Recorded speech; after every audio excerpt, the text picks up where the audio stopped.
Hello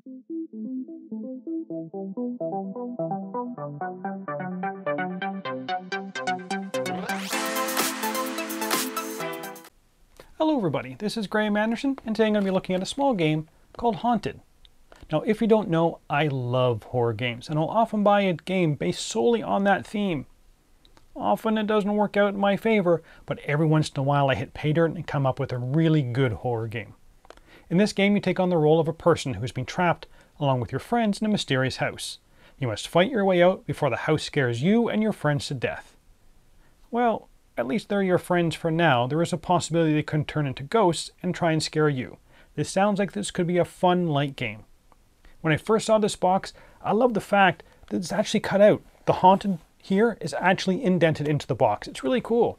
When I opened up the box, I saw all the beautifully cut acrylic components. I was really impressed. I then started reading the rules, and it looked like it was just a roll and move game. But the gameplay couldn't be that simple, could it? Could it? There must be more to that than just that, surely, right? So, will this game fill me with dread in a good way?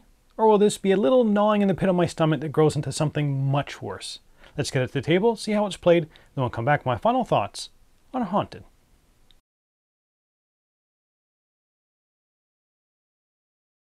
So here's Haunted set up for 3 players. The board is assembled from 4 large puzzle pieces so that the 3 larger pieces have their dark die markers going in ascending order around the central piece. The haunt, totem, and door tokens are placed in piles beside the board. Each player gets a player board and a player aid. They will pick their color and place the player marker in the center of the board and their courage marker on 12 on their player board. Place a haunt marker on all 6 spaces on the player board. Now the goal of the game is to be the first player to collect 6 totems. You will get a totem by going into a totem room and having an empty scare space on your board to store it. There can only be 1 totem per scare space, and the scare space has to be empty. On a player's turn, they will roll the divinator. The side that is facing you is considered the active side. It will show you a scary door number and 2 fervor values on the left and right side of the divinator. You will then move your player marker from your current space through the scary door number shown on the divinator. If this would lead you off the edge of the board, you will automatically get transported back to the middle of the board. You will then resolve the room that you've landed in. In a totem room, you will get a totem, and you can place it on any unoccupied scare space on your board. And remember, you can only have 1 totem per space. If you land on a door key room, you get a door key, and you place it on an empty door on the bottom of your player board. You can only have 1 door key per space, but you do not lose door keys when you use them to open up doors. There are 2 different types of scare rooms, with and without an exclamation point. Without the exclamation point, it means it's a low room, so you would place a haunt token on the scary space on your board as shown on the left fervor number on the divinator. With an exclamation point, it means that you would place the haunt token on the right fervor number on the divinator. There are also 2 different types of encourager rooms, with or without an exclamation point. Without means you gain the left fervor number in courage, and with the exclamation point means you get the right number in courage. You can never have more than 12 courage. If you ever move back to the center of the house, you'll look at the box cheat sheet to find out what room you just left, and the number of the scary door number, and see what happens. And remember, this is going to affect all players, not just the active player. Once you have resolved the room that you've ended up in, you could potentially get scared and lose courage. If there's at least 1 haunt token that matches the scary door number on your player mat, you're going to be losing that much courage.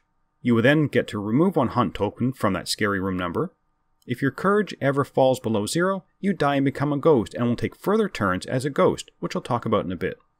Now, if you have a totem on the scary door number on your player board, you can sacrifice it instead of taking the courage loss. You will still lose 1 haunt token from that space, but you just don't get the courage loss. And the final action on your turn is to see if you want to continue into an adjacent room, and you don't have to, this is completely optional. If you have a key, you can go through that numbered door. You can only use 1 key per turn. You do not re-roll the divinator, so if you enter a scare or an encourager room, you'll be using the values from the current roll.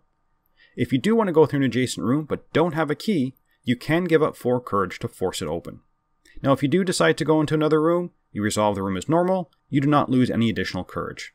When you become a ghost, that is when your courage falls below 0, you're going to reset your courage marker back to 0, but you keep all other items, your haunt tokens, your keys, and your totems. When it's your turn, you're going to have 3 actions. For an action, you can move to an adjacent room. You do not have to roll the divinator, you just go through the walls. If you are in a scare room, you can collect a haunt token, 1 per action, and place them on one of your scare spaces. The last action you can choose from is to haunt a living player. If you're in the same room as a live player, you can haunt them for an action. You will transfer a haunt token from your board to the same number of scare space on their board. You will also gain 3 courage, and if you ever reach 12 courage, on your next turn you're going to be alive again and take a normal turn. Now the game ends when one player has collected 6 totems. The winner does not perform any more actions and the game ends immediately. If all players end up as ghosts during the game, then all the players have lost. Now let's get back to see what I thought about Haunted. So, theme and components. The theme in this one, it's non-existent. It may be an interesting overlay, but the gameplay itself really doesn't support the theme. And honestly, the game is so light that the theme is just not there. So let's talk about the components.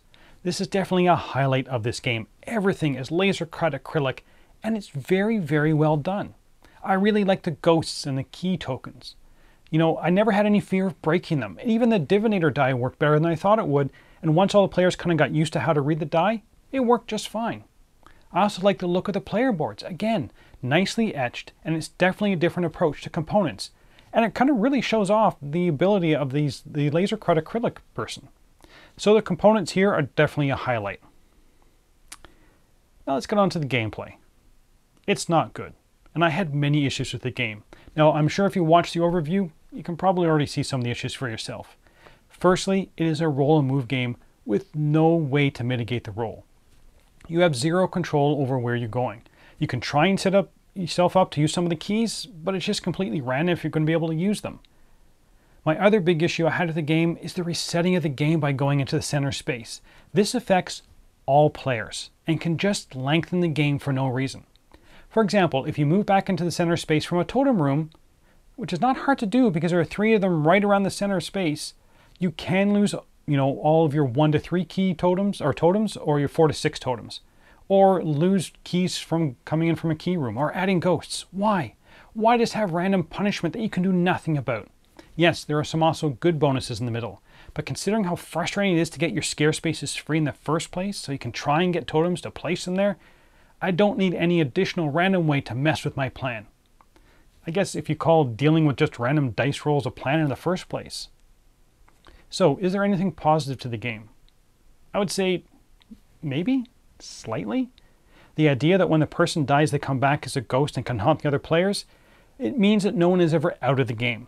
And it does switch up the gameplay slightly. On the flip side of that though, the idea of the ghosts are more of a take that mechanism. The ghost gets to get rid of their haunt tokens by giving them to the other players, thereby bringing those players down. The living players cannot really get away from the ghosts, and as soon as a ghost gets close to one player, and that may or may not be the person who's currently in the lead, because it's going to be the closest person they can get to, they will just basically give them all their haunt tokens turn after turn, because they can move faster than the players. They're going to be doing that until they come back to life. It's just... no. So would I recommend this game? No, I can't. The gameplay is just not good. Beyond showing people the laser cut acrylic pieces, I can't recommend this game to any gamers. Now, I did like the components. They were by far and away the best part.